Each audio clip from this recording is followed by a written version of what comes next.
But God's language we must see in His Word. அவருடைய கோணத்துல தேவன் மனுஷர்களை பிரிப்பார்கள் என்றால் ஒரே ஒரு காரியத்தை தான் நான் சொல்ல முடியும். ஏனென்றால் ரெண்டு விதமான கூட்டத்துல ரெண்டு விதமான ஆவி கிரியை செய்கிறது. ஒரு கூட்டத்துல ஒரு ஆவி கிரியை செய்து இன்னொரு கூட்டத்துல இன்னொரு ஆவி கிரியை செய்து. திருப்பங்கள் எபேசியர்களின் நிருபம் 2வது அதிகாரம் 2வது வசனம். எபேசியர்களின் நிருபம் 2வது அதிகாரம் 2வது வசனத்துல இந்த வசனத்தை வாசிக்கலாம். அவைகளில் நல்ல கவனி. அவைகளில் நீங்கள் முற்காலத்திலே இவ்வுலக வழக்கத்திற்கு ஏற்றபடியாகவும் கீழ்ப்படியாமையின் பிள்ளைகளிடத்தில் இப்பொழுது கிரியை செய்கிற ஆகாயத்து அதிகார பிரபுவாகிய ஆவிக்கேற்றபடியாகவும் நடந்து கொண்டீர்கள். இங்கே பவுல் ரட்சிக்கப்பட்டு தேவ சபையிலே காணப்படுகிற ஒரு கூட்ட மக்களை பார்த்து சொல்கிறார், ஏழியர் நீங்கள் ஆண்டவருக்குள் வருமனதாக கிறிஸ்துவுக்குள் வருமனதாக பாவங்களிலே நீங்கள் மரித்து அக்கிரமங்களிலே வாழ்ந்து கொண்டிருந்த போது, அக்கிரமங்களினாலும் பாவங்களினாலும் மரித்த நிலையிலே இருந்த போது, வாட் வாஸ் யுவர் கண்டிஷன்? உங்களுக்கு என்ன டைட்டில் கொடுக்கலாம்?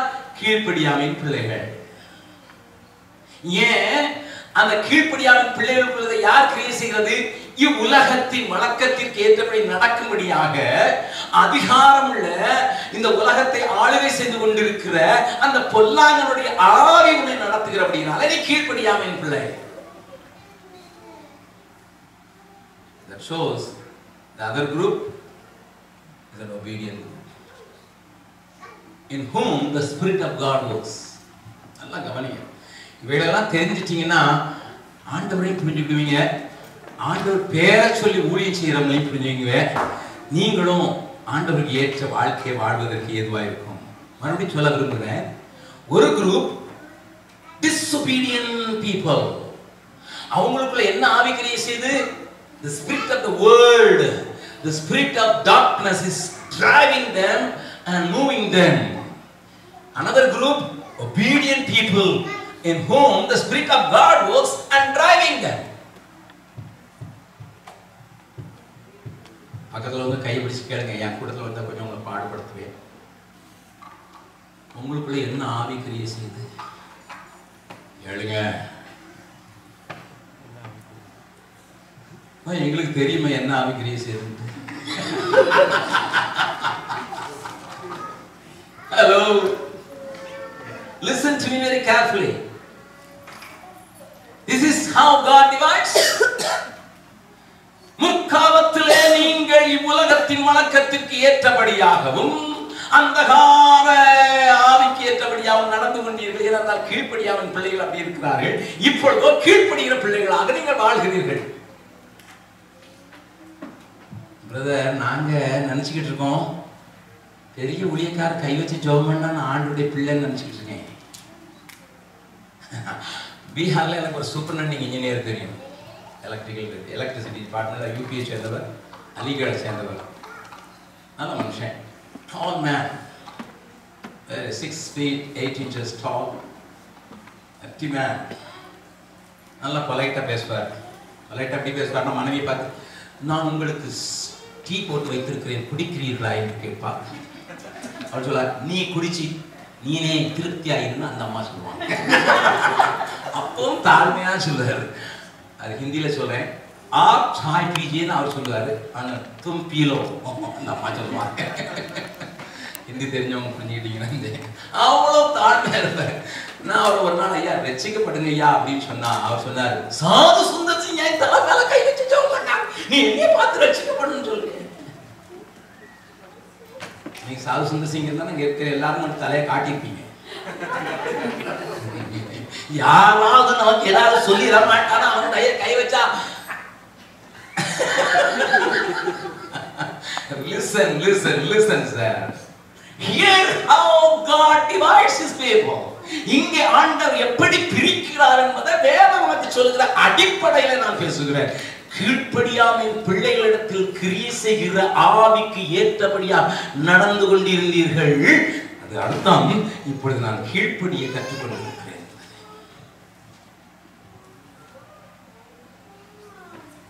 என்னுடைய ரட்சிப்பில் நான் அனுபவிக்க வேண்டிய ஒரு பெரிய காரியம் என் ரட்சிப்பில் அச்சாரமாக காணப்பட வேண்டிய ஒரு பெரிய காரியம் என்ன என்ன? Earlier I was a disobedient boy. Now I am obedient son to him. இந்த நிச்சயம் இல்லைன்னா உங்க ரட்சிப்புக்கு ஒரு கேள்விக்குறி உண்டு. ஏதோ ஒரு கூட்டத்தில் கையை ஊத்தினே அவர் சொன்னார் பாவரிக்க, நானும் பாவரிக்க பண்ணேன், இயேசு கிறிஸ்து பிள்ளை ஆயிட்டேன்னு சொல்லி யாராவது உங்களை டியூப் பண்ணாங்கன்னா you are deceiving yourselves. நல்லா கவனிங்க.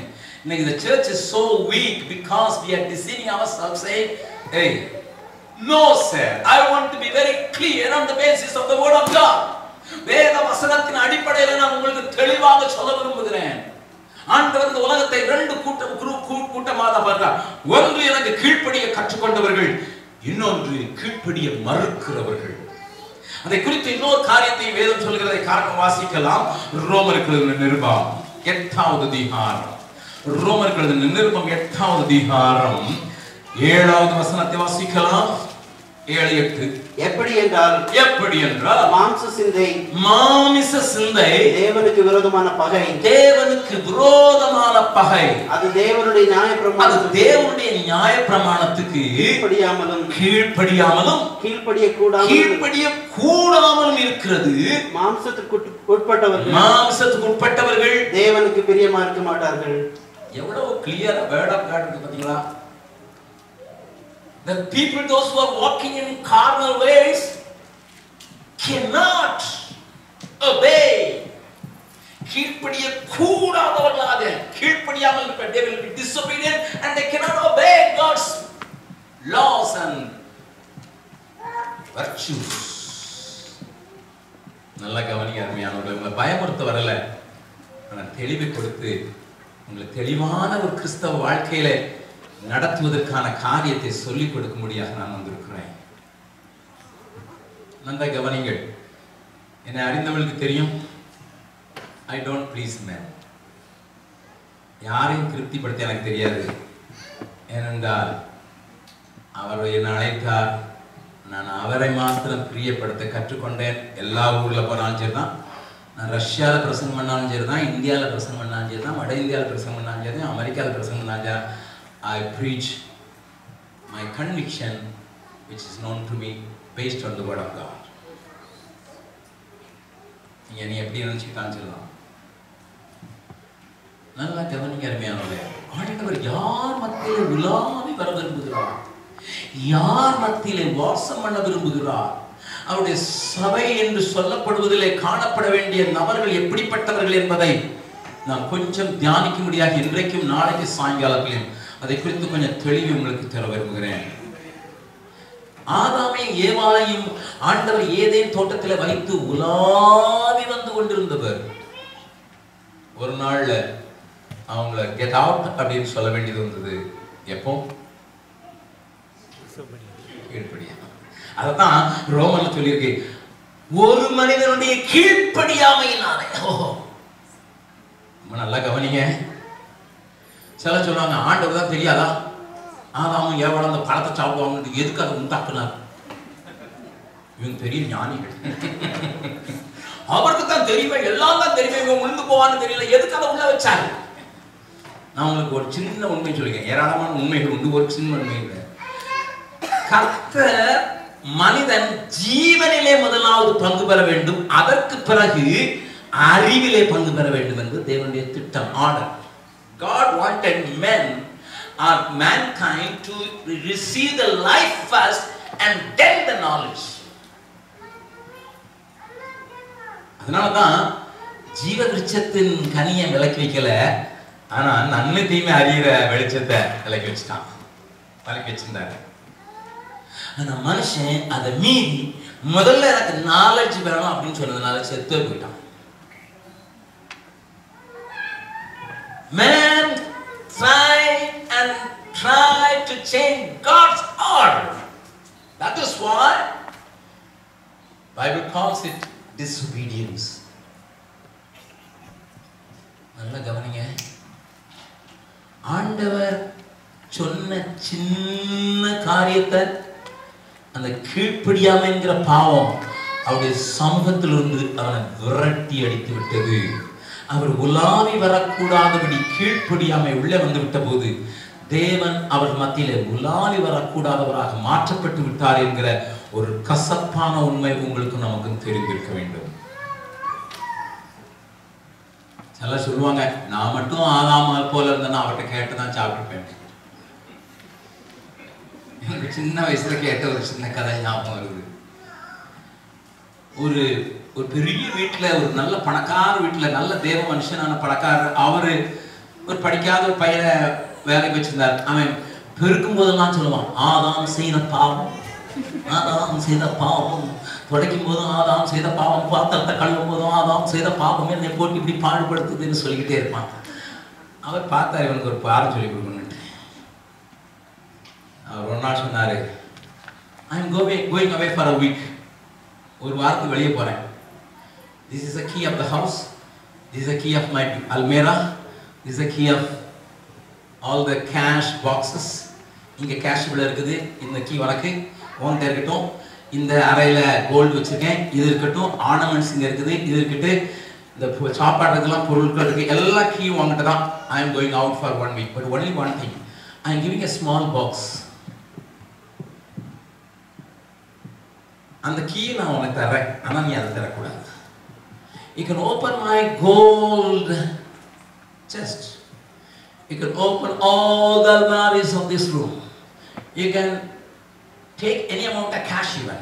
You can use it. But do not open this little box, that's all. Here is the key. போயிட்டார். 2 நாள் பொறுத்து பார்த்தான். சொன்னா, இந்த மனுஷன் எல்லாத்தையும் கொடுத்துட்டு போனாரு. கேஷ் பாக்ஸை கொடுத்துட்டு போயிட்டாரு, கோல்டு வச்சிருக்க செஸ்ட்டை காட்டிட்டு போயிட்டாரு, எல்லா கீ வேற எடுத்துட்டு போயிட்டாரு, என்ன கார் கீயை கொடுத்துட்டு போயிட்டாரு, எல்லாத்தையும் கொடுத்துட்டு போயிட்டாரு.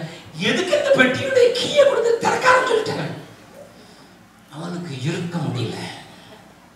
3வது நாள் he just opened the box and there was a little bird and it flew away. ஒரு சின்ன பறவை இருந்தது, அது எப்படா திறப்பான்னு படிய போயிடுச்சு. இவன் என்ன செய்யறது தெரியல. ஒரு வாரம் கழிச்சு மாஸ்டர் வந்து கேட்டார், என்னப்பா எல்லாம் நல்லா இருக்கா? அவங்க தலையை செஞ்சுட்டே சொன்னான், I'm like Adam. எல்லாத்தையும் கொடுத்தீங்க, இந்த ஒன்னதான் செய்யக்கூடாதுன்னு அதைத்தான் செஞ்சு நிக்கிறேன். போயிடுச்சு பேர்டு. உண்மைதானே? Hey, God looks at your obedience. Please understand. God wants to give you everything, but are you obedient to Him is much more important than anything else.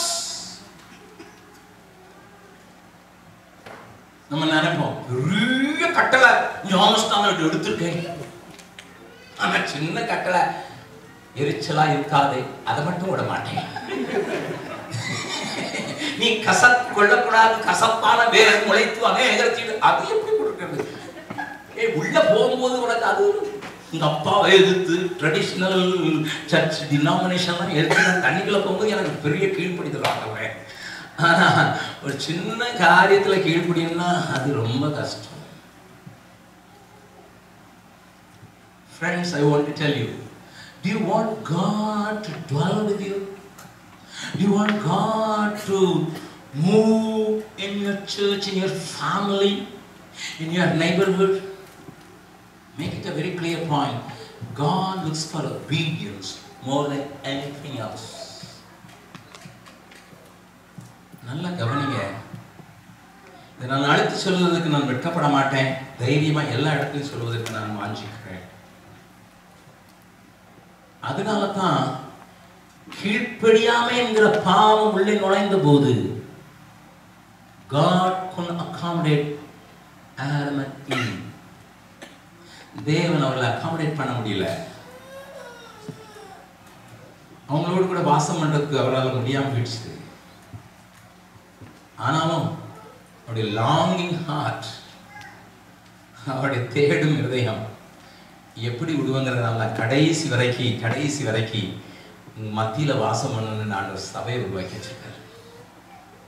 ஆனா இன்றைக்கு சபையிலையும் அநேகர் கீழ்ப்படி இருக்குதான் அவங்களுக்கு கஷ்டமா இருக்குது. அதை குறித்து நாளைய தினத்துல கொஞ்சம் விவரமா பேசுறேன். ஆனா இன்னைக்கு நான் ஒரு கேரக்டர் வேதத்திலிருந்து பேசுறேன், நாளைக்கு ஒரு கேரக்டர் எடுத்து பேசுறேன்.